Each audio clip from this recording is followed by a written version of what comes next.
Api kecil yang terlahir kembali. Di pinggiran Jakarta, guyuran pertama hujan musim penghujan seolah berhasrat membasuh segala dosa dunia, namun gagal menghapus aroma anyir darah dan aib yang menyelimuti sebuah mansion mewah. Di tengah kegelapan sangkar emas, seorang wanita bernama Anjani terbaring tak berdaya. Napasnya seperti pelita yang berkelip-kelip, nyaris kehabisan minyak. Di usianya yang hampir 30 tahun, yang seharusnya menjadi puncak pesonanya, ia menyandang status sebagai perhiasan tak bernyawa milik Wira yang kejam. Lebam-lebam di kulitnya tidak sesakit remuknya jiwa yang ia rasakan. Pria yang pernah ia puja ternyata adalah monster yang menodainya setiap malam. Orang-orang berkata ia adalah seorang yatim piatu yang beruntung bisa masuk ke dalam keluarga kaya raya.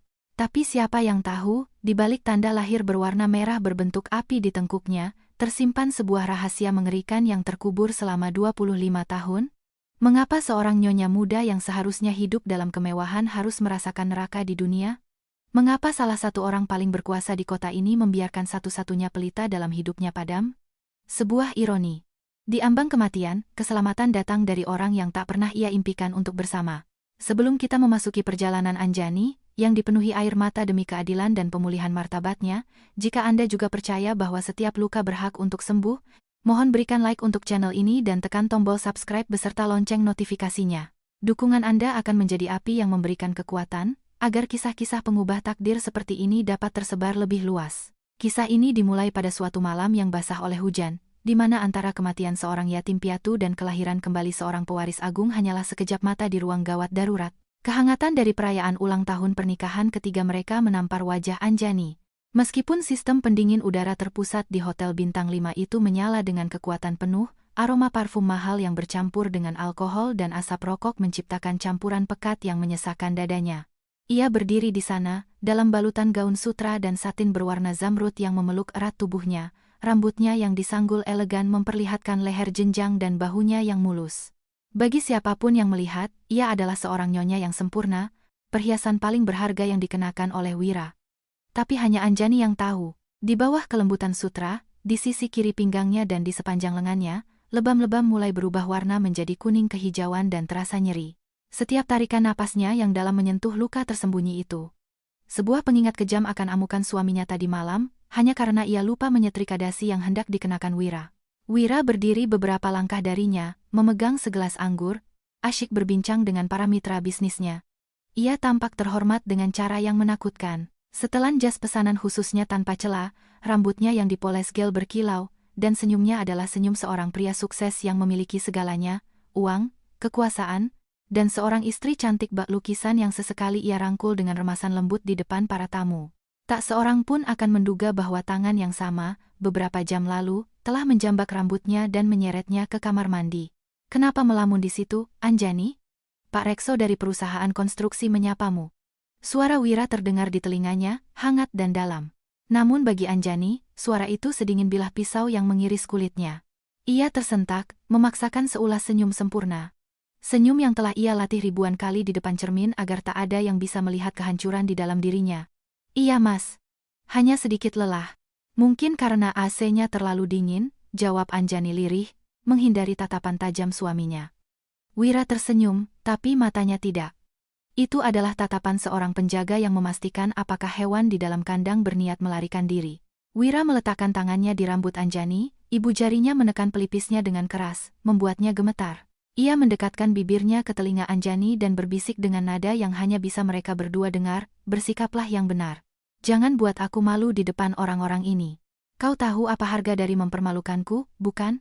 Anjani merasakan punggungnya mendingin.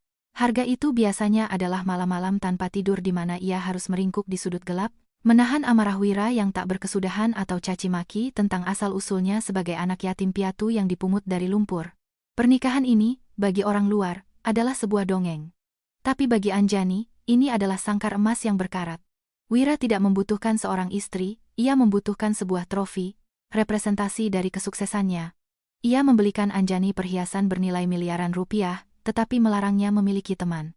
Ia membawa Anjani keliling dunia, tetapi di setiap foto, Anjani tidak pernah benar-benar melihat pemandangan. Ia hanya selalu menatap ekspresi Wira untuk tahu bagaimana ia harus berdiri, bagaimana ia harus tersenyum untuk menyenangkannya.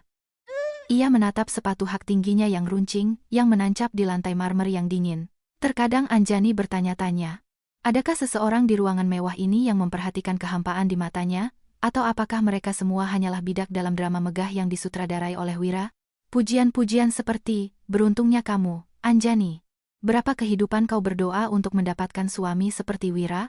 Terasa seperti jarum-jarum yang menusuk telinganya. Mereka memuji sangkarnya, betapa indahnya cat emasnya, tetapi tak ada yang peduli betapa lemahnya burung di dalamnya. Anggur merah di gelas Anjani beriak. Warnanya mengingatkannya pada darah di bibirnya tadi malam, saat Wira menamparnya hingga membentur ujung meja. Ia segera menenggaknya. Pahitnya anggur tak mampu menutupi kepahitan di kerongkongannya. Wira kembali menariknya ke meja lain, tak henti-hentinya berbicara tentang proyek bernilai triliunan rupiah, tentang visinya yang luas, tentang filosofi hidup mewahnya. Anjani, yang berdiri di sisinya, mengangguk seperti boneka porselen. Ia menatap retakan-retakan kecil di dinding aula dan tiba-tiba sebuah ide gila muncul, andai saja bumi terbelah sekarang dan menelan mereka semua dia, Wira, seluruh hotel ini, agar semuanya berakhir dalam keheningan abadi. Kepura-puraan ini perlahan menghancurkannya. Rasa malu karena harus berakting jauh lebih menyakitkan daripada luka cambukan. Ia merasa menjadi kaki tangan dalam penghancuran hidupnya sendiri. Ia pernah berharap cinta bisa mengubah kebrutalan Wira. Ia pernah percaya jika ia menjadi penurut dan sabar, Wira akan berubah. Tapi 3 tahun telah memberinya pelajaran pahit. Orang yang menggunakan kekerasan untuk menegaskan kekuasaan tidak akan pernah berhenti sampai korbannya benar-benar hancur. Musik instrumental yang merdu mengalun, tapi yang Anjani dengar hanyalah detak jantungnya yang berdebar kencang karena ketakutan. Ia melirik jam di kejauhan.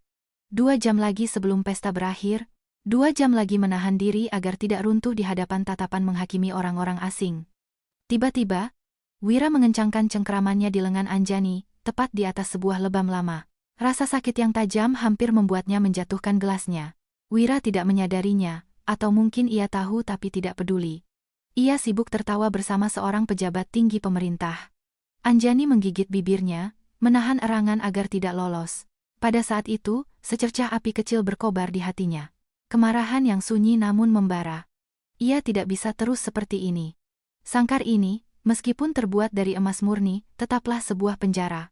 Dan ia, Anjani, tidak ingin mati perlahan dalam keheningan ini. Ia teringat surat cerai yang diam-diam telah ia siapkan dan sembunyikan di laci meja riasnya di rumah. Malam ini, setelah lampu panggung padam, ia akan menghadapinya. Apapun hasilnya, ia ingin bisa mengambil satu napas yang sesungguhnya, bukan napas pinjaman dari izin orang lain. Pesta terus berlanjut. Suara denting gelas anggur terdengar seperti gesekan rantai belenggu. Anjani menarik napas dalam-dalam.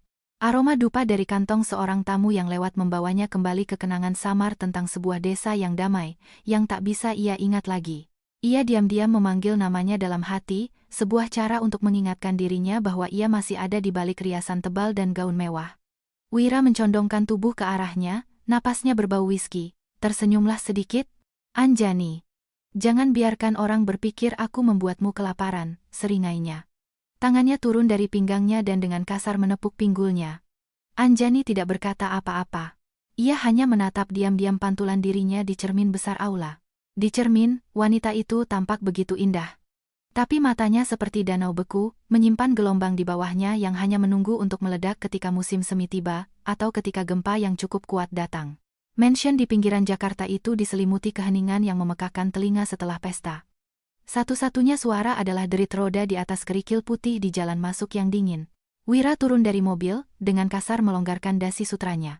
Efek whisky mulai terasa, membuat langkahnya sedikit berat. Anjani mengikuti dalam diam, menjinjing sepatu hak tingginya untuk menghindari suara. Kakinya yang telanjang menyentuh marmer dingin di ruang tamu, membuatnya menggigil. Rasa dingin ini tidak ada apa-apanya dibandingkan dengan atmosfer tebal bahaya yang menyelimuti rumah itu. Wira tidak berbicara, tetapi caranya melemparkan kunci mobil ke meja kaca, yang menimbulkan suara nyaring, sudah cukup bagi Anjani untuk tahu bahwa badai sedang menantinya. Ia langsung menuju kamar tidur, menyalakan lampu gantung kristal yang megah, bukan lampu tidur yang lembut seperti biasanya. Anjani berdiri di ambang pintu, berpegangan erat pada kusen kayu, memperhatikan Wira yang duduk di tepi tempat tidur. Matanya merah karena alkohol dan amarah. "Kemari," perintahnya, suaranya serak namun penuh otoritas. Anjani mendekat. Jarak di antara mereka perlahan menyusut, dan seiring dengan itu, jantungnya berdebar begitu kencang hingga ia nyaris tidak bisa bernapas. Wira mengulurkan tangannya, bukan untuk memeluk, melainkan untuk mencengkeram dagunya. Ia mengangkatnya dengan paksa untuk memeriksa riasannya yang mulai luntur. Tadi di pesta, saat Pak Rekso bertanya tentang punya anak, kenapa kau menunduk? Apa kau berencana memberitahu seluruh dunia bahwa aku tidak bisa menjadi seorang ayah, atau kau ingin mereka mengasihani wajah sedihmu itu? Aku tidak punya niat seperti itu, Mas Wira. Aku hanya lelah, bisik Anjani, berusaha menahan getaran suaranya. Lelah, kau bergelimang makanan dan pakaian. Satu-satunya pekerjaanmu adalah memajang wajahmu untuk dilihat orang, tapi kau masih mengeluh lelah. Ia menyeringai. Tangannya turun ke leher Anjani, meremas kulit di tengkuknya, tempat yang selalu ia rasa paling rentan. Aku menghabiskan miliaran untuk mendandanimu dengan semua ini agar kau terlihat seperti orang berkelas, dan ini caramu membalasku? Dengan cemberut, tiba-tiba ia melepaskannya, membuat Anjani nyaris terjatuh. Wira berdiri, berjalan ke meja rias, dan mengobrak-abrik parfum mahal untuk mencari rokoknya. Pada saat itulah, Anjani melihat laci kecil di bagian bawah, tempat ia menyembunyikan surat-surat cerai itu. Hatinya berdenyut. Ia tahu, jika ia tidak berbicara malam ini, ia mungkin tidak akan pernah punya keberanian lagi. Kesabarannya telah habis. Lebam-lebam di bawah gaun hijaunya tadi bukan hanya sakit di kulit, mereka juga telah membusuk di dalam jiwanya. Mas Wira, kita hentikan saja semua ini, kata Anjani. Suaranya lemah tapi terdengar jelas di kamar yang sunyi itu. Wira berhenti menyalakan rokoknya. Ia berbalik, matanya menyipit seolah baru saja mendengar lelucon yang konyol. Apa katamu? Aku bilang, kita bercerai saja. Aku sudah menandatangani surat-suratnya. Dengan segenap kekuatannya, Anjani berjalan ke meja rias, menarik laci, dan mengeluarkan kertas yang telah ia siapkan berbulan-bulan lalu. Ia meletakkannya di atas meja, di samping botol-botol parfum yang terguling. Kertas itu tipis, tapi bagi Anjani, beratnya melebihi semua perhiasan yang pernah ia kenakan. Tawa yang pahit dan menghina keluar dari mulut Wira. Ia mendekat, mengambil kertas itu, meliriknya sekilas, lalu merobeknya di depan wajah Anjani. Potongan-potongan kertas putih jatuh seperti salju di tengah musim kemarau. Cerai? Hak apa yang kau miliki untuk mengatakannya? Apa yang kau punya selain tubuhmu ini dan nama belakang Adhitama? Begitu kau keluar dari pintu ini, kau hanya seorang yatim piatu gelandangan. Kau mau kemana? Kembali ke panti asuhan itu? Ia mendekat, menyudutkan Anjani ke dinding. Aroma whisky yang tajam bercampur rokok membuatnya mual. Wira menempatkan kedua tangannya di kedua sisi Anjani, mengurungnya. Dengarkan baik-baik, Anjani. Kau adalah milikku sampai aku bosan. Kau tidak punya hak untuk pergi. Kau pikir aku tidak tahu apa yang kau sembunyikan? Kau pikir aku tidak tahu kau diam-diam minum pil KB? Anjani membeku dan menatapnya. Jadi, Wira tahu. Ia tahu segalanya. Tapi hanya diam untuk menyiksanya dengan sindiran tentang memiliki anak selama setahun ini. Kejahatan pria ini tidak hanya terletak pada tinjunya, tetapi pada caranya menikmati penderitaan orang lain. Aku tidak mau melahirkan anakku di keluarga di mana ayahnya adalah seorang tiran, teriak Anjani. Kemarahan yang telah lama terpendam akhirnya meledak. Kau tidak mencintaiku. Kau hanya mencintai perasaan memilikiku, seperti memiliki mobil mewah atau lukisan antik. Aku bukan manusia di matamu, aku hanya properti untuk kau pamerkan kepada dunia. Sebuah tamparan keras mendarat di wajah Anjani, membuatnya jatuh ke lantai. Telinganya berdengung dan rasa asin darah mulai menyebar di mulutnya. Wira menatapnya dari atas, wajahnya berkerut karena murka. Ia bukan lagi pria terhormat di pesta tadi. Topengnya telah jatuh sepenuhnya, memperlihatkan seekor binatang buas yang harga dirinya terluka. Properti? Benar. Kau memang properti? Dan jika sebuah properti rusak, aku akan memperbaikinya. Dengan caraku sendiri. Ia mencengkeram bahu Anjani dan menyeretnya. Anjani mencoba berpegangan pada kaki tempat tidur. Kukunya menggaruk kasur mahal itu, meninggalkan robekan panjang. Ia muak pada dirinya sendiri, karena membiarkan pria ini menginjak-injaknya begitu lama. Di tengah rasa sakit dan putus asa, Anjani melihat sebuah vas bunga hias di rak dalam jangkauannya. Sebuah ide terlintas di benaknya. Ia harus melarikan diri dengan cara apapun. Tapi Wira lebih cepat. Ia menepis vas itu sebelum Anjani bisa meraihnya. Ia menekan Anjani ke lantai yang dingin, tangannya seperti besi mencengkeram lehernya. Anjani meronta. Napasnya tersengal-sengal. Pandangannya mulai kabur di bawah lampu gantung yang terang. Kristal-kristal di langit-langit kini tampak seperti air mata beku, dengan dingin menyaksikan adegan kejam itu. Pada saat itu, di antara hidup dan mati, Anjani tidak lagi merasa takut. Yang ia rasakan hanyalah kesedihan yang tak terbatas untuk dirinya sendiri. Ia menghabiskan masa mudanya mencari sebuah rumah, hanya untuk berakhir di sebuah makam berlapis emas. Kau mau pergi, hah? Baiklah, akan aku bebaskan kau. Suara Wira berdesis di antara giginya. Setiap kata seperti tikaman di udara. Suara tubuh yang terbanting ke perabotan bergema di ruangan yang dirancang untuk menjadi tempat istirahat. Anjani merasakan sakit yang luar biasa dari perutnya yang naik ke otaknya. Dan setelah itu, semuanya ditelan kegelapan. Makian Wira perlahan meredup, dan yang tersisa hanyalah detak jantungnya sendiri yang lemah, berjuang melawan kematian. Di luar jendela, pepohonan di taman berdesir ditiup angin. Cahaya bulan yang pucat menyelinap masuk ke dalam kamar, menerangi sobekan kertas perceraian yang berserakan di lantai, beberapa ternoda oleh darah segar yang terciprat dari sudut bibir wanita malang itu. Rumah ini, dalam kemegahannya, sedang menelan satu jiwa dalam keheningan malam yang mencekam di pinggiran Jakarta. Rasa sakit itu tidak datang seketika. Ia seperti tsunami dari kejauhan. Awalnya keheningan yang menakutkan, lalu tiba-tiba menghantam, meremukkan setiap serat saraf Anjani. Ia terbaring di lantai batu, merasakan dingin meresap melalui kulitnya yang robek. Lampu gantung di atasnya berputar, kristal-kristal berkilauan itu kini tampak seperti mata iblis yang menertawakan kondisinya yang menyedihkan. Wira berdiri di sana, napasnya terengah-engah berbau alkohol dan kekejaman. Ia menatap Anjani, bukan seperti suami, melainkan seperti seseorang yang baru saja merusak mainan yang tidak disukainya. Ia melemparkan ikat pinggangnya ke lantai. Suara gesper logam yang menghantam semen merobek keheningan mansion. Kalau kau pintar, tetap di situ dan menyesal. Jangan paksa aku menyakitimu lagi, desis Wira. Kemudian ia berbalik dan masuk ke kamar mandi, menyalakan keran dengan deras, seolah ingin membersihkan kotoran yang menempel di tangannya. Anjani ingin berteriak, tapi tenggorokannya terasa penuh pasir panas dan darah. Ia mencoba menggerakkan tubuhnya, tetapi gerakan sekecil apapun menyebabkan rasa sakit yang menusuk di perutnya, seolah ribuan jarum menusuknya. Dalam pusingnya, ia merasa seperti tenggelam di danau yang dalam, di mana cahaya pesta mewah tadi hanyalah titik-titik samar di kejauhan. Aku harus pergi. Aku harus melarikan diri. Pikiran itu seperti seutas benang tipis yang menariknya dari kegelapan. Dengan tekad putus asa, Anjani menggunakan tangannya yang gemetar untuk berpegangan pada kaki meja rias, menyeret tubuhnya yang remuk menuju pintu. Setiap sentimeter gerakan membutuhkan gigitan di bibirnya hingga berdarah agar tidak menimbulkan suara. Sobekan kertas perceraian menempel di luka-lukanya, sebuah ironi dari sisa-sisa harapannya untuk kebebasan. Ia berhasil mencapai koridor. Kegelapan rumah menjadi satu-satunya sekutunya. Ia mengikuti dinding yang dingin menuju tangga pelayan yang mengarah ke pintu belakang. Ia tahu jika ia melewati pintu utama, ia akan tertangkap oleh kamera keamanan dan Wira. Di bawah, hujan mulai berderai di atap.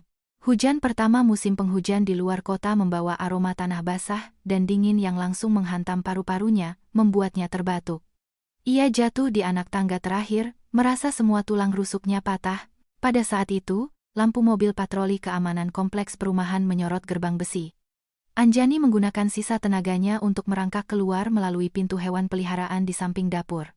Begitu bahunya menyentuh rumput basah, dinginnya hujan yang mengguyurnya terasa seperti tamparan pahit yang menyadarkan. Ia merangkak ke pinggir jalan, di mana lampu tiang memberikan cahaya kuning pucat. Anjani pusing, napasnya tersengal-sengal. Ia melihat bayangan seorang pria berseragam satpam berlari mendekat. "Ibu, ada apa dengan ibu?" "Ya Tuhan, darah." Teriakan satpam muda itu adalah suara terakhir yang didengar Anjani dengan jelas sebelum ia benar-benar ditelan kegelapan. Sirene ambulans merobek keheningan malam, melesat menuju rumah sakit Polri. Di dalam kendaraan sempit itu, para perawat sibuk menghentikan pendarahan dan menjaga tanda-tanda vital wanita itu. Wajah Anjani pucat pasi, tanpa sisa darah. Rambutnya yang panjang basah dan kusut oleh hujan dan darah kering. Di ruang gawat darurat, suasana tegang. Para dokter jaga ngeri melihat kondisi Anjani. Luka-lukanya bukan hanya akibat kekerasan sesaat, melainkan jejak penyiksaan fisik dan emosional yang sudah berlangsung lama. Tekanan darahnya turun drastis. "Siapkan cairan infus dan darah, segera." Suara langkah sepatu bergema di koridor.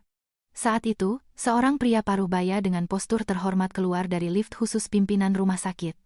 Dia adalah Dr. Aryo Wibisono, direktur rumah sakit. Seharusnya ia sudah pulang setelah operasi yang rumit, tetapi firasat profesionalnya atau seutas benang tak kasat mata menahannya malam itu. "Apa yang terjadi?" tanya Dr. Aryo. Suaranya dalam dan tenang, tetapi membawa bobot seseorang yang telah lama memimpin di bidang medis. Direktur, kasus darurat dari Kompleks Perumahan Timur. Korban adalah korban kekerasan berat, luka ganda, dan dalam kondisi kritis, lapor seorang dokter muda dengan cepat. Alis Dr. Aryo sedikit berkerut. Ia telah melihat begitu banyak kasus kekerasan dalam kariernya. Tapi setiap kali ia melihat seorang wanita tak berdaya diinjak-injak, kemarahan yang tak bisa dijelaskan berkobar di dadanya. Biar saya lihat. Ia masuk ke ruang gawat darurat. Di bawah cahaya yang kuat, tubuh Anjani yang hancur terlihat jelas. Dr. Aryo mengenakan sarung tangan, memulai pemeriksaan awal pada luka-luka untuk merencanakan operasi. Ketika ia dengan hati-hati memiringkan tubuh Anjani untuk memeriksa tulang punggungnya, tangannya tiba-tiba membeku. Di kulit pucat yang penuh lebam di tengkuk Anjani, tampak jelas sebuah tanda lahir berwarna merah berbentuk api. Seluruh dunia Dr. Aryo seolah berhenti. Napasnya menjadi cepat. Matanya di balik kacamata membelalak saat sengatan listrik mengalir melalui ingatannya. 25 tahun yang lalu, pada suatu sore yang menentukan di sebuah taman, putri satu-satunya hilang. Hal terakhir yang ia ingat dari gadis kecilnya adalah tawanya yang renyah dan tanda lahir berbentuk api di tengkuknya. Sesuatu yang dengan lembut disebut istrinya, api kecilku. Tidak mungkin. Ini tidak mungkin hanya kebetulan, bisik Dr. Aryo. Suaranya bergetar, mengejutkan para dokter di sekitarnya. Direktur yang dikenal sebagai manusia baja yang tidak pernah kehilangan kendali kini berdiri terpaku, matanya tertuju pada tengkuk pasien seolah-olah melihat keajaiban yang mengerikan. Dengan gemetar, ia menyentuh tanda lahir itu. Kehangatan dari kulit Anjani menyengat hatinya. Ingatan akan aroma bedak bayi, tangan-tangan mungil yang menggenggam jarinya, kembali dengan kuat seperti badai. Direktur, pasien masuk ke syok hipovolemik. Kita harus membawanya ke ruang operasi sekarang juga. Teriakan perawat menyadarkan Dr. Aryo kembali ke kenyataan yang kejam. Anak yang ia cari selama separuh hidupnya kini ada di sini, terengah-engah, tubuhnya remuk di tangan seorang pria brutal. Rasa sakit kehilangan di masa lalu berbaur dengan kemarahan saat ini, menciptakan ledakan dahsyat di dadanya. Siapkan ruang operasi 1. Saya yang akan menjadi kepala ahli bedah, perintah Dr. Aryo. Suaranya tidak lagi bergetar, melainkan tegas seperti seorang jenderal yang akan berperang. Dengan cara apapun, kita harus menyelamatkan nyawanya. Dengan cara apapun, saat ranjang didorong dengan cepat menyusuri koridor, Dr. Aryo mengikuti, matanya tak pernah lepas dari wajah pucat Anjani. Ia tidak pernah berdoa, tetapi sekarang, ia memanggil nama istrinya yang telah meninggal karena kesedihan atas kehilangan putri mereka. Sayang, bimbinglah putri kita. Jangan biarkan dia pergi dariku lagi. Pintu ruang operasi tertutup. Lampu merah menyala, seperti deklarasi perang melawan kematian. Di luar, hujan masih deras, membersihkan jejak-jejak kekerasan di mansion itu, tapi hujan takkan bisa membersihkan utang darah yang diciptakan oleh pelaku di ruangan yang berbau antiseptik itu. Pertarungan untuk hidup Anjani dan pertarungan untuk makna hidup Dr. Aryo telah resmi dimulai. Cahaya lampu operasi begitu tajam, mengubah ruangan menjadi sebuah pulau putih, di mana waktu seolah membeku di tengah aroma antiseptik, dan suara teratur monitor jantung. Dr. Aryo berdiri di sana. Tangan yang telah melakukan ribuan operasi kini sedikit gemetar di bawah sarung tangan bedahnya. Ia menarik napas dalam-dalam, memaksa untuk memisahkan peran seorang ayah yang panik dari seorang dokter yang berpengalaman, menyingkirkan kelemahan yang melintas di benaknya. Di atas meja operasi, tubuh Anjani rapuh seperti bunga yang layu. Lebam-lebam di kulit pucatnya menyayat hati Dr. Aryo. Dengan setiap sayatan pisau bedah, ia melihat kerusakan yang dalam di dalam, hati yang terluka, pendarahan di rongga perut, tulang rusuk ke-6 dan ke-7 patah dan nyaris menusuk paru-parunya. Siapapun yang melakukan ini tidak hanya ingin menyakiti, ia ingin menghancurkannya. Setiap sayatan, setiap jahitan Dr. Aryo dilakukan dengan ketelitian tertinggi. Ia tidak hanya menjahit luka putrinya, ia mencoba mengisi kekosongan selama 25 tahun. Malam-malam ketika istrinya menangis hingga air matanya kering sebelum meninggal. Tensi 80,50, terus menurun. Teriak ahli anestesi. Naikkan vasopresor. Tambah 2 kantong darah O negatif. Cepat, seru Dr. Aryo. Keringat membasahi dahinya, seorang perawat dengan cepat menyekanya. Pada saat itu, ia menatap wajah Anjani di balik masker oksigen. Matanya terpejam, bulu matanya yang panjang sedikit bergetar seolah sedang dalam mimpi buruk. Bertahanlah, nak. Jangan menyerah sekarang. Papa sudah menemukanmu, Lestari, bisiknya dalam hati. Operasi berlangsung lebih dari 4 jam. Ketika jahitan terakhir selesai, Dokter Aryo keluar dari ruang operasi. Kakinya tiba-tiba terasa berat. Ia tidak langsung ke kantornya, melainkan ke laboratorium untuk tes genetik mendesak. Ambil sampel rambut dari pasien di ruang operasi 1 dan darah dari saya. Lakukan tes paternitas secepatnya. Ini perintah langsung, katanya sambil menyerahkan permintaan kepada teknisi. Meskipun tanda lahir berbentuk api itu unik dan intuisinya berteriak bahwa ini adalah putrinya, hidup telah mengajarinya. Semakin besar harapan, semakin sakit jatuhnya. Ia butuh angka, bukti ilmiah yang tak terbantahkan. Dokter Aryo duduk di sebuah bangku di koridor. Ia mengeluarkan sebuah foto lama dari dompetnya, warnanya sudah pudar seiring waktu. Dalam foto itu, seorang wanita berwajah lembut sedang menggendong seorang anak berusia 3 tahun. Anak itu memiliki mata yang cemerlang dan senyum ceria. Itulah istrinya dan Lestari. Selama 25 tahun, ini adalah satu-satunya hal yang mencegahnya dari kehancuran total. Ia teringat sore itu di taman, sekejap lengah saat membeli es krim, dan anak itu lenyap.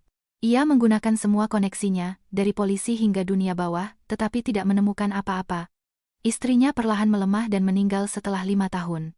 Wasiat terakhirnya adalah, temukan api kecil kita. Direktur, ini hasilnya. Dokter Aryo tersentak. Teknisi itu menyerahkan sebuah amplop tertutup. Tangannya gemetar saat membukanya. Baris terakhir tertulis dengan jelas. Probabilitas paternitas, 99,99%. Kertas itu jatuh dari tangannya. Direktur yang dikenal karena ketegarannya itu membungkuk, bahunya bergetar. Air mata hangat mengalir di pipinya. Itu adalah luapan emosi seorang pengembara yang menemukan air di gurun pasir, tetapi juga rasa sakit saat mengetahui betapa beratnya penderitaan yang dialami putrinya. Namanya Anjani, istri dari seorang pria bernama Wira Adhitama. Seorang pengusaha sukses dengan kehidupan pribadi yang misterius, sesuai laporan yang diterimanya. Dokter Aryo berdiri, menyeka air matanya. Matanya tiba-tiba berubah, menjadi tajam dan penuh amarah. Kelembutan seorang ayah digantikan oleh dinginnya seorang pria berkuasa yang siap menagih utang. Periksa catatan pasien bernama Anjani. Cari tahu segalanya tentang suaminya, Wira Adhitama. Aku ingin tahu semuanya, perintahnya kepada kepala keamanan. Direktur, apakah ada masalah? Tanya kepala keamanan itu dengan cemas. Dokter Aryo berbalik. Ini bukan masalah pribadi. Ini adalah kasus kriminal. Wanita yang terbaring di sana adalah putriku. Putri yang aku cari selama 25 tahun. Dan siapapun yang melakukan ini padanya, aku akan pastikan dia menyesal telah dilahirkan ke dunia ini. Seluruh ruangan menjadi hening. Siap, Pak. Kami akan segera bergerak. Dokter Aryo kembali ke unit perawatan intensif, di mana Anjani terbaring di antara mesin-mesin. Ia perlahan membuka pintu dan duduk di samping tempat tidur, menggenggam tangan dingin putrinya. Ia menatap monitor jantung. Gelombang hijau itu adalah janji kehidupan. Tidurlah, Lestari. Papa di sini sekarang, mulai sekarang, tidak ada lagi yang bisa menyentuhmu. Pada saat itu, teleponnya bergetar. Sebuah pesan teks dari kepala keamanan, dengan lampiran video singkat dari dashcam mobil yang kebetulan diparkir di dekat mansion Wira. Dalam video yang buram di bawah hujan, ia melihat seorang wanita merangkak keluar dari gerbang, dan di belakangnya, seorang pria hanya menatap dengan dingin sebelum masuk kembali ke dalam rumah. Kemarahan Dokter Aryo meledak. Ia menggenggam teleponnya erat-erat. Rencana balas dendam terbentuk di benaknya, bukan melalui tinju, tetapi melalui penghancuran total atas martabat dan masa depan pelakunya. Pukul 3 pagi, kantor Direktur Aryo diselimuti cahaya redup dari sebuah lampu meja. Di layar komputer, berkas-berkas tentang Wira Adhitama bermunculan. Dokter Aryo duduk di sana. Jas putihnya masih ternoda darah kering putrinya, tetapi wajahnya tidak lagi menunjukkan kesedihan. Sebaliknya, ada ketenangan yang menakutkan, menunggu. Setiap halaman profil pengusaha sukses Wira Adhitama ia buka, dari kesepakatan properti yang mencurigakan, perusahaan cangkang untuk pencucian uang, hingga catatan medis lama yang berhasil ia peroleh menggunakan kekuasaannya. Jadi begitu, gumam Dokter Aryo, menatap sebuah evaluasi psikiatris Wira dari 10 tahun lalu. Riwayat gangguan kepribadian antisosial. Tapi catatan itu telah dihapus oleh tangan yang kuat untuk memberinya jalan ke masyarakat kelas atas. Keluarganya menggunakan uang untuk membelikannya citra yang sempurna, tetapi sifat seekor binatang tidak berubah. Ketukan pelan memecah konsentrasinya. Kepala keamanan masuk. Kami mendapatkan rekaman tambahan dan sebuah detail penting, Pak. Pagi tadi, Pengacara Wira Adhitama datang ke kantor polisi untuk melaporkan bahwa istrinya tidak sengaja jatuh dari tangga. Dia sedang membangun alibi palsu. Dokter Aryo menyeringai. Dia pikir semuanya bisa dibeli dengan uang, dia lupa di mana dia berada. Ia mengambil tabletnya. Dalam malam yang gelap dan hujan, bayangan Anjani merangkak, tangan kurusnya mencengkeram setiap helai rumput. Setiap detik video itu seperti belati di jantung Dokter Aryo. Di mana Wira Adhitama sekarang? Tanyanya dingin.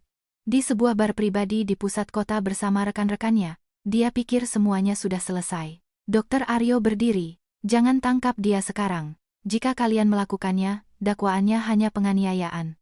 Dengan kekayaan keluarganya, dia akan bisa membayar jaminan dengan mudah. Aku ingin dia kehilangan segalanya, sebelum dia menginjakkan kaki di penjara. Ia mengambil teleponnya dan menelepon seorang teman lama, seorang pejabat tinggi di Bareskrim. Bung, ini Aryo. Aku butuh bantuanmu untuk menyelidiki kasus pencucian uang yang melibatkan Adhitama Corporation dan Wira Adhitama. Ya, aku punya buktinya. Terima kasih, aku berutang padamu. Ia menutup telepon. Untuk pertama kalinya, ia siap menggunakan kekuasaannya untuk alasan pribadi, untuk putrinya. Tiba-tiba seorang perawat masuk. Direktur, pasien di ICU menunjukkan tanda-tanda akan sadar. Dokter, Aryo berlari kembali ke kamar. Di sana, Anjani perlahan membuka matanya, tatapannya penuh ketakutan dan kebingungan. Ia teringat pukulan, bau alkohol Wira, dinginnya hujan. Ia mencoba bangkit tetapi jatuh kembali karena sakit. Jangan sakiti aku, kumohon, bisiknya. Tidak ada yang akan menyakitimu di sini. Kau sudah aman. Dokter Aryo mendekat dan menggenggam tangannya yang gemetar. Suaranya yang hangat dan menenangkan membuat Anjani berhenti meronta. Ia menatap pria itu. Wajahnya serius, tetapi matanya penuh belas kasihan dan cinta yang belum pernah ia lihat dari siapapun. Anda siapa? Saya di mana? Tanyanya di sela isak tangis. Dokter Aryo duduk. Ia tahu jiwa putrinya seperti kaca yang pecah. Kau di rumah sakit, dan aku adalah orang yang tidak akan membiarkanmu disakiti oleh siapapun lagi. Beristirahatlah. Aku akan mengurus semuanya. Ada koneksi yang tak bisa dijelaskan, perasaan familiar yang mendorongnya untuk percaya. Wira. Dia akan menemukanku. Dia tidak akan menemukanmu. Tapi dia akan melihat kehancurannya sendiri. Pada saat itu, TV di kamar menayangkan berita terkini. CEO Adhitama Corporation, Wira Adhitama, diselidiki atas penipuan keuangan besar-besaran dan terlibat dalam kasus penganiayaan berat. Anjani menatap Dokter Aryo. Ia mengerti bahwa pria ini bukan sekadar dokter. Kekuatan yang terpancar darinya membuatnya merasa seperti seorang anak yang menemukan gunung besar untuk bersandar. Tapi kebenaran tentang identitasnya, tentang nama lestari, dan tentang tanda lahir di tengkuknya, masih menjadi rahasia besar. Dokter Aryo dengan lembut menyeka air matanya. Di luar, sirene polisi mulai meraung menuju markas besar Wira. Pagi telah tiba di Jakarta. Dokter. Aryo bersandar di balkon kantornya. Ia tahu dalam beberapa jam, dunia Wira Adhitama yang gemerlap namun palsu akan mulai runtuh. Ia menelepon ICU. Jika kondisinya sudah stabil, pindahkan dia ke suite pribadi dengan keamanan ketat. Tidak ada yang boleh mendekat. Ia tidak hanya melindungi Anjani dari tinju Wira, ia melindunginya dari pengacara licik dan perantara yang pasti akan dikirim oleh keluarga Adhitama. Di kamar rumah sakit, Anjani berbaring dalam diam, menatap tetesan cairan infus. Kesadarannya membawa rasa sakit fisik, tetapi kebingungan tentang pria yang memperkenalkan diri sebagai pelindungnya menimbulkan kecemasan lain. Ia menyentuh tanda lahir di tengkuknya. Mengapa pria ini membantunya? Ia sudah terbiasa dimanfaatkan dan diperlakukan sebagai pajangan, jadi bantuan tanpa pamrih terasa baru dan menakutkan. Pintu terbuka. Dokter. Aryo masuk, tidak mengenakan jas putihnya, melainkan seragam formal seorang perwira tinggi. Tanda pangkat seorang kolonel berkilauan. Anjani sedikit tersentak. Dokter Aryo menyadarinya dan tersenyum, senyum yang berusaha menyembunyikan otoritasnya. Bagaimana perasaanmu? Sudah sedikit lebih baik, Pak. Terima kasih, kata Anjani lirih. Cara Anjani memanggilnya Pak menyayat hati Dokter Aryo, tapi ia menahannya. Ia duduk dan meletakkan sebuah kotak kayu kecil. Ada sesuatu yang ingin aku tunjukkan padamu. Tapi sebelum itu, kau perlu tahu, semua rekening bank dan aset Wira telah dibekukan. Surat perintah penangkapan untuk manipulasi pasar dan pencucian uang telah disetujui. Dan kasus penganiayaan terhadapmu, aku pribadi yang mengawasinya. Hasil visum et repertum sudah dikirim ke kejaksaan. Anjani tertegun. Anda Anda melakukan semua ini untuk saya? Dokter Aryo menatap matanya. Bukan hanya untukmu. Untuk keadilan yang telah aku layani seumur hidupku. Dan untuk sebuah utang darah, dari 25 tahun yang lalu. Ia perlahan membuka kotak itu. Di dalamnya, ada sepasang sepatu bayi yang usang dan selembar kertas hasil tes DNA. Dengan gemetar, Anjani mengambil kertas itu. Ketika ia membaca kata-kata probabilitas paternitas 99,99%, dunianya runtuh dan terbangun kembali. Kau bukan yatim piatu yang ditinggalkan. Namamu Lestari. Suara Dokter Aryo pecah. Malam itu di taman. Kau hilang dariku. Ibumu menangis sampai ia meninggal karena kesedihan. Maafkan aku karena membiarkanmu menderita. Maafkan aku karena membiarkan binatang itu menyakitimu. Air mata Anjani mengalir, bukan karena sakit, tetapi karena keterkejutan yang luar biasa. Tanda lahir di tengkuknya yang selalu diejek Wira ternyata adalah kunci menuju identitas aslinya. Ia bukan rumput liar di pinggir jalan. Ia adalah api kecil yang dibesarkan dengan cinta. Papa, bisiknya, seolah mencoba kata baru. Dokter Aryo tidak bisa menahan diri lagi. Ia memeluk putrinya. Dua orang yang terpisah selama 25 tahun bersatu di tengah isak tangis kesakitan dan kebahagiaan. Sementara itu, di markas besar Adhitama Corporation, sirene meraung-raung. Wira keluar dari lift, masih tampak tenang, mengira ini hanya pemeriksaan biasa. Tuan Wira Adhitama, Anda ditahan atas tuduhan pencucian uang dan percobaan pembunuhan. Kepala polisi menunjukkan surat perintah penangkapan. Senyum Wira membeku. Apa Anda tahu siapa saya? Ayah saya adalah. Kami tahu siapa Anda, potong kepala polisi itu, tatapannya penuh kebencian. Dan kami juga tahu siapa ayah dari korban, Anjani. Sebaiknya simpan saja ucapan Anda untuk pengacara Anda. Nama Anjani membuat Wira gemetar. Bagaimana mungkin seorang yatim piatu tanpa siapa-siapa memiliki koneksi dengan kekuatan yang bisa meruntuhkan kerajaannya hanya dalam satu malam? Ia menatap tangannya, tangan yang telah menyakiti istrinya, yang kini diborgol. Matahari terbit di rumah sakit. Anjani menatap keluar jendela, melihat seekor burung. Tangannya berada dalam genggaman besar dan kasar tangan Dokter Aryo. Ia tahu pertarungan di pengadilan akan panjang, tetapi sekarang, ia tidak lagi sendirian. Ia punya sandaran. Dan yang terpenting, ia telah menemukan dirinya sendiri. Di bawah nama Lestari, Dokter Aryo berdiri. Istirahatlah, nak. Papa akan segera kembali. Semua utangnya padamu, akan aku tagih semua. Tanpa lebih, tanpa kurang. Matanya bukan lagi mata seorang ayah, melainkan mata seorang hakim yang akan menjatuhkan putusan tanpa banding. Ruang interogasi tidak memiliki jendela, hanya 4 dinding abu-abu dan 1 lampu dingin di atas. Wira Adhitama duduk di sana, tangannya diborgol ke kursi. Setelan jas mahalnya sudah kusut. Penampilan priainya telah lenyap, digantikan oleh kepanikan. Di seberangnya, Dokter Aryo duduk dengan tenang. Ia tidak berseragam, tetapi aura seorang kolonel veteran menyesakkan udara. Saya ingin bicara dengan pengacara saya. Anda tidak punya hak menahan saya tanpa bukti kuat, kata Wira. Dokter Aryo meletakkan sebuah map tebal di atas meja. Di halaman pertama, ada foto-foto darah di mansion mereka dan foto-foto visum lebam Anjani. Bukti. Ini bukan penganiayaan biasa, Wira. Ini percobaan pembunuhan, kata Dokter Aryo dingin, dan jika kau menunggu pengacara keluarga Adhitama, aku punya kabar buruk. Ayahmu sedang sibuk menjelaskan kepada pihak berwenang tentang hilangnya dana triliunan rupiah di sebuah bank di selatan. Tidak ada yang akan datang menyelamatkanmu. Wira memucat. Siapa kau? Kenapa seorang direktur rumah sakit ikut campur dalam urusanku, dokter? Aryo bersandar. Aku adalah ayah dari Lestari. Nama yang kau sebut Anjani. Wanita yang kau beli dengan kemewahan dan kau siksa seperti budak selama 3 tahun. Wira tertawa. Ayah. Dia itu yatim piatu. Aku memungutnya dari lumpur. Dia berutang segalanya padaku. Sebuah tamparan keras mendarat di wajah Wira, bukan dari tangan Dokter Aryo, melainkan dari amarah keadilan yang tak terlihat. Kau tidak memungut putriku dari lumpur. Kau memanfaatkan kesepiannya untuk kepuasan pribadimu. Kau pikir tidak ada yang akan membelanya? Dokter. Aryo berdiri dan berjalan mengitari kursi Wira. 25 tahun yang lalu, putriku hilang. Dan selama itu, aku bersumpah, jika aku menemukan siapapun yang menyakitinya, aku akan membuatnya merasakan neraka. Sementara itu, di rumah sakit, Anjani yang kini adalah Lestari duduk menunggu kedatangan ayahnya. Kejatuhan Wira, statusnya sebagai pewaris, semuanya terasa seperti film, ada yang mengetuk. Seorang wanita seumuran Dokter Aryo masuk.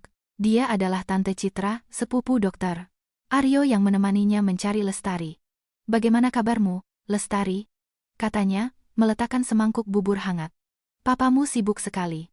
Dia memintaku menjagamu." Apa? Apa benar kalian mencariku selama ini?" Tante Citra menggenggam tangannya. "Papamu tidak pernah tidur nyenyak selama 25 tahun, Nak. Setiap kali ada berita tentang anak hilang, bahkan di tempat paling terpencil sekalipun, dia akan pergi. Dia selalu berkata, api kecil di tengkuk putriku masih menyala. Dia menungguku." Lestari kembali menangis. Ia teringat bagaimana ia diejek karena tanda lahirnya, tidak tahu bahwa itu adalah satu-satunya mercusuar bagi ayahnya untuk menemukannya. "Pasti sangat berat yang kau lalui," kata Tante Citra. Lestari menggeleng. "Saya kira itu takdir saya. Saya kira karena saya tidak punya asal-usul, siapapun yang memberi sedikit cinta adalah keselamatan." Ia menceritakan bagaimana Wira merayunya seperti seorang pangeran, dengan mawar dan janji sebuah keluarga. Ia masuk ke sangkar itu dengan keyakinan lugu. Tapi mawar itu layu, dan sang pangeran berubah menjadi monster.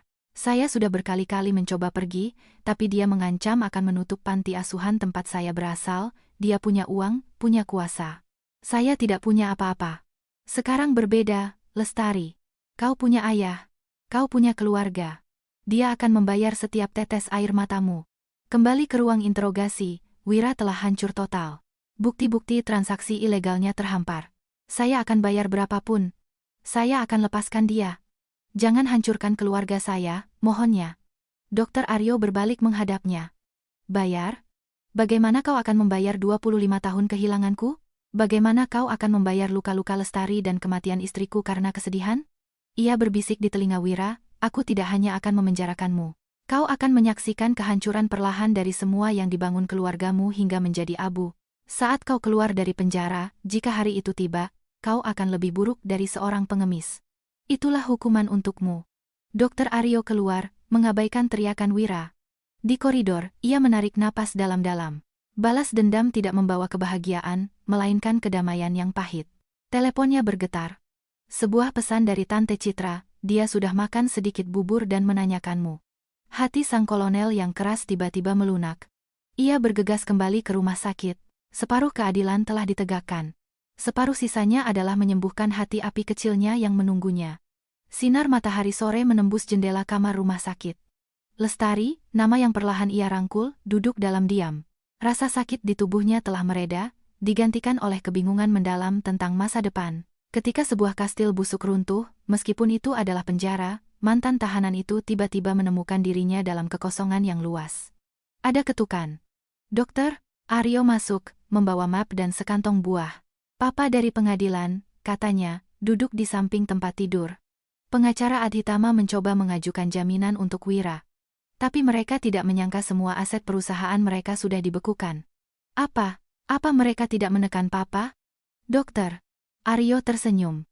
"Bagaimana mereka bisa menekan seorang kolonel dan direktur rumah sakit nasional dengan uang yang tidak lagi mereka kuasai? Jangan khawatir, Lestari. Yang terkuat bukanlah yang punya uang paling banyak, tapi yang memegang kebenaran." Ia membuka map dan mengeluarkan sebuah dokumen. "Ini adalah perintah pembekuan aset pribadi Wira untuk ganti rugi perdata. Papa juga sudah mengurus pengembalian identitas aslimu. Mulai besok, kau bukan lagi Anjani, istri tak berharga pria itu. Kau adalah Lestari Wibisono, putri sah dari Aryo Wibisono." Lestari menatap nama di kertas itu. Nama baru, kehidupan baru. Tapi ingatan 3 tahun penderitaan masih menjadi hantu. Ia menyentuh bekas luka di pergelangan tangannya. "Papa, aku takut," bisiknya. "Aku takut saat aku keluar dari sini, aku tidak tahu lagi siapa diriku. Selama 3 tahun, aku hidup hanya untuk menyenangkannya, agar tidak disakiti. Sekarang aku bebas. Aku merasa hampa." Dokter Aryo terdiam. Ia mengerti bahwa memenjarakan Wira hanyalah permulaan. Yang hancur adalah kepercayaan diri dan jiwa putrinya. Ia menggenggam tangannya. "Jangan takut, Nak. Merasa hampa itu tidak buruk. Ini seperti halaman kosong setelah kau merobek halaman-halaman yang penuh kotoran. Kita akan menulis ulang bersama-sama." Sementara itu, di sisi lain kota, di sebuah mansion tua atas nama Ibu Wira, satu-satunya aset yang tidak dibekukan kemarahan dan keputusasaan merajalela. Tuan Rahman, ayah Wira, mengamuk. Apa yang dia lakukan sampai jadi begini? Sudah kubilang bereskan perempuan itu diam-diam? Kenapa tiba-tiba muncul seorang kolonel yang jadi ayahnya, teriaknya pada pengacaranya. Tuan, kita tidak bisa bergerak. Rekam jejak Kolonel Wibisono itu rahasia negara. Pengaruhnya terlalu besar, dan semua bukti pencucian uang Wira ada di tangan mereka. Jika kita memaksa, Tuan juga bisa terseret. Tuan Rahman terduduk. Kesombongannya dan anggapannya, bahwa seorang yatim piatu tidak punya suara adalah yang menjatuhkan mereka. Malam harinya di rumah sakit, Lestari meminta izin untuk berjalan-jalan di koridor. Di bawah cahaya redup, ia melihat seorang wanita duduk di ujung lorong. Ibu Wira. Ia tampak lelah dengan mata bengkak. Saat melihat Lestari, ia hendak berdiri tapi dihalangi oleh penjaga. Biarkan dia mendekat, kata Lestari. Ia ingin menghadapi wanita yang hanya menonton saat putranya menyiksanya. Lestari, tolonglah. Bicaralah pada papamu untuk menarik gugatannya. Anakku gila. Kami akan membayarmu berapapun, mohon wanita itu, memegang pakaian Lestari. Lestari menatapnya dengan kasihan. Nyonya, sampai sekarang pun Anda masih memikirkan nasibnya. Bagaimana dengan 3 tahun saya yang nyaris tidak bisa bernapas karena pukulan? Malam-malam saya terbaring di lantai sementara Anda mengeraskan suara TV? Pernahkah Anda berpikir apakah saya masih hidup? Wanita itu terdiam. Saya tidak akan menarik gugatan ini, kata Lestari tegas. Bukan untuk balas dendam, tapi agar dia belajar bertanggung jawab atas perbuatannya. Uang Anda tidak bisa membeli malam-malam ketakutan saya, dan tidak bisa membeli fakta bahwa Anda menjadi kaki tangannya melalui kebisuan Anda. Lestari berbalik dari wanita yang terisak-isak itu. Di ujung koridor, ia melihat Dr. Aryo diam-diam mengamati. Ia membiarkannya menghadapi masa lalunya sendiri. Hebat, nak, kata Dr. Aryo, meletakkan jaketnya di bahu Lestari. Malam itu, untuk pertama kalinya dalam 3 tahun, Lestari bisa tidur tanpa mimpi buruk. Ia bermimpi menjadi seorang anak kecil yang berlari di padang rumput hijau sementara ayah dan ibunya memanggilnya. Tanda lahir di tengkuknya tidak lagi terasa panas karena malu, tetapi hangat oleh kelahiran kembali. Keesokan harinya, seorang pengacara membawa dokumen. Bukan hanya untuk perceraian, tetapi juga gugatan tambahan untuk penyekapan ilegal dan kerja paksa. Lestari mengambil pena dan dengan mantap menandatanganinya. Lestari Wibisono, itulah akhir dari Anjani. Penjara itu dikelilingi tembok tinggi dan kawat berduri. Wira duduk di seberang Lestari, dipisahkan oleh kaca tebal. Ini adalah pertemuan pertama mereka setelah malam itu. Wira tampak menyedihkan. Pakaian mahalnya digantikan seragam tahanan. Matanya penuh kebencian. Kau senang sekarang? Katanya melalui telepon. Kau hancurkan aku. Kau hancurkan keluargaku. Puas kau, yatim piatu licik? Lestari menatapnya tanpa emosi. Bukan kau yang kuhancurkan, Wira, katanya tenang. Kesombongan dan kekejamanmu lah yang menggali kuburanmu sendiri. Kau tidak pernah menganggapku manusia. Dan sekarang, hukum memandangmu dengan cara yang sama. Wira tertawa. Hukum? Kalau bukan karena kolonel tua itu, hak apa kau menceramahiku? Kau hanya boneka yang kupungut. Ya, aku punya ayah yang membelaku, jawab Lestari. Tapi ayahku hanya mengungkap kebenaran. Bisnis kotormu dan bekas luka di tubuhkulah yang menjebloskanmu. Kau membanggakan keluarga Adhitama, tapi kaulah yang menodainya. Wira terdiam. Baru sekarang ia takut pada wanita tenang di hadapannya. Anjani yang dulu akan menangis dan ketakutan. Lestari yang sekarang tajam dan kuat. Aku tidak akan menarik gugatannya, lanjut Lestari. Bukan untuk balas dendam, tapi untuk memberimu waktu merenungkan perbuatanmu. Kau berutang permintaan maaf padaku, tapi aku tahu kau tidak akan pernah mengatakannya. Jadi, biarkan tahun-tahun di penjara yang berbicara untukmu. Ia meletakkan gagang telepon dan berbalik, mengabaikan teriakan Wira. Saat keluar dari pintu besi yang berat, ia disambut oleh sinar matahari. Di kejauhan, Dr. Aryo menunggu. Sudah selesai, nak? Tanyanya sambil merangkulnya. Sudah, Pak. Sudah selesai. Lestari menarik napas dalam-dalam. Udara kebebasan terasa begitu manis. Di dalam mobil, Dr. Aryo memberinya sebuah map. Ini informasi tentang yayasan api kecil yang Papa dirikan atas namamu. Kita akan menggunakan sebagian ganti rugi dari kasus ini untuk membantu perempuan dan anak-anak korban kekerasan. Kau yang akan mengelolanya. Lestari membuka lembaran kertas itu. Tujuan yayasan, menyembuhkan luka yang tak terlihat oleh mata. Ia mengerti, balas dendam terbaik bukanlah melihat musuh menderita, tetapi bangkit dari kehancuran dan menjadi harapan bagi orang lain. Apa aku bisa, Pak? Papa percaya padamu, kata Dokter Aryo, menggenggam tangannya. Kau keluar dari neraka dengan kakimu sendiri, tidak ada yang mustahil bagimu. Sore itu, mereka pergi ke pemakaman. Dokter Aryo membawanya ke sebuah makam yang dikelilingi bunga melati putih, bunga kesukaan ibunya. Di nisan, ada foto seorang wanita dengan mata yang lembut, sama seperti mata Lestari. Sayang, aku sudah menemukan api kecil kita, bisik Dokter Aryo. Lestari berlutut, menyentuh nisan yang dingin itu. 25 tahun hilang, baru sekarang ia merasa punya akar yang nyata. Ibu, Lestari pulang, katanya di tengah isak tangis. Air mata kali ini bukan lagi pahit, melainkan asin oleh kebahagiaan pertemuan kembali. Saat mereka berdiri di sana, angin membawa aroma melati. Lestari menatap langit, merasa seperti seekor phoenix yang baru lahir dari abu. Malam itu, di kamarnya, Lestari duduk di depan cermin. Ia mengikat rambutnya, memperlihatkan tanda lahir berbentuk api itu. Bukan lagi tanda aib, melainkan simbol perjalanan yang luar biasa. Teleponnya bergetar. Sebuah pesan dari pengacara. Keluarga Aditama resmi bangkrut. Wira divonis 20 tahun penjara. Lestari meletakkan teleponnya tanpa emosi. Ia berbaring dan mendengarkan napasnya sendiri. Keheningan malam tidak lagi menakutkan, karena ia tahu saat matahari terbit, ia punya misi, keluarga untuk dicintai, dan kehidupan nyata untuk dihadapi. Besok, ia akan mencari api kecil lain yang terkurung dalam kegelapan, untuk membantu mereka menyala kembali, seperti yang telah dilakukan ayahnya untuknya. Penyembuhan akan panjang, tapi ia sudah siap. Pagi-pagi sekali, Jakarta diselimuti kabut tipis, terasa segar dan manis, seperti sebuah awal yang baru. Lestari berdiri di jendela kantor Yayasan Api Kecil. Ia tidak lagi mengenakan gaun mahal atau riasan tebal, hanya blus putih sederhana, celana hitam, dan rambut yang diikat, dengan bangga memperlihatkan tanda lahir berbentuk api di tengkuknya. Ini adalah hari yang istimewa. Pengadilan menolak banding Wira.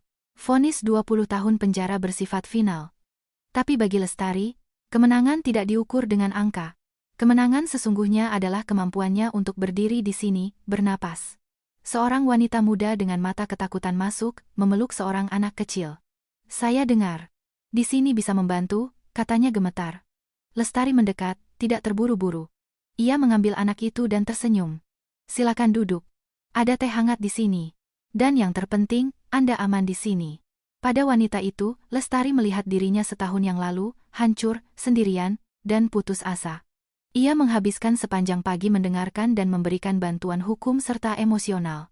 Ketika wanita itu pergi dengan secercah harapan di matanya, Lestari merasakan kehangatan di hatinya. Membantu orang lain ternyata juga cara untuk menyembuhkan luka-lukanya sendiri. Siang hari, Dokter Aryo datang. Bukan lagi kolonel yang sangar, melainkan seorang ayah yang menikmati kedamaian bersama putrinya. Ia membawa 2 kotak makan siang. Kau terlalu sibuk sampai lupa makan, guraunya. Aku hanya ingin menyelesaikan kasusnya, Pak. Dia butuh perlindungan segera, senyum Lestari. Mereka berbicara tentang masa depan. Dokter Aryo berencana pensiun dini untuk merawat kebun melatinya, dan membangun sebuah rumah kecil, untuk mereka berdua sebuah rumah yang sesungguhnya. Lestari, kata Dokter Aryo serius, Papa kira Papa akan mati dalam penyesalan. Tapi melihatmu sekarang, Papa tahu ibumu tersenyum. Kau tidak hanya menemukan Papa kembali, kau juga menemukan dirimu sendiri. Lestari menggenggam tangan ayahnya. Kalau bukan karena Papa, mungkin aku sudah lenyap di malam hujan itu. Terima kasih karena tidak pernah menyerah, terima kasih karena telah menunggu. Sore itu, Lestari pergi ke pemakaman. Ia mengabarkan pada ibunya tentang putusan final dan kelahiran Yayasan Api Kecil. Sambil berdiri di depan makam, ia merasakan kedamaian yang luar biasa. Hukuman terberat bagi orang jahat bukanlah kematian, melainkan membiarkannya hidup untuk menyaksikan korbannya bersinar dan bahagia. Menjelang matahari terbenam, ia melihat sekelompok anak bermain. Seorang gadis kecil terjatuh dan menangis. Seorang pria segera menghampirinya, menggendong dan menciumnya. Jangan khawatir, nak. Ada Papa di sini. Lestari tersenyum. Dunia ini memang penuh luka, tetapi selalu ada lengan yang siap menampung. Ia menyentuh tanda lahir di tengkuknya. Kini, itu adalah medali ketabahan. Ia mengambil foto matahari terbenam yang indah dan mengirimkannya kepada Dokter Aryo. Pa, ayo kita pulang. Masak soto ayam kesukaan ibu. Balasan datang cepat. Papa sudah di pasar. Cepat pulang, api kecil Papa. Lestari masuk ke mobil. Ia menatap cermin dan melihat wajah yang bersinar. Sangkar emas hanyalah kenangan yang jauh. Ia melajukan mobilnya menuju kota yang mulai bercahaya. Di jalan di depan, tidak ada lagi kegelapan, tidak ada lagi bau alkohol. Hanya cahaya hangat lampu jalan dan aroma melati di udara. Anjani dari masa lalu telah mati di malam hujan itu, agar Lestari Wibisono bisa terlahir kembali, lebih kuat dan lebih bermartabat.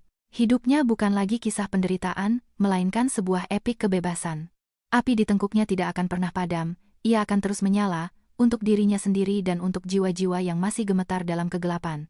Terima kasih telah mendengarkan hingga akhir cerita. Jika Anda menyukai kisah ini, silakan tinggalkan komentar, bagikan perasaan Anda, dan subscribe channel ini untuk menemani kami dalam kisah-kisah berikutnya. Sampai jumpa lagi di cerita selanjutnya.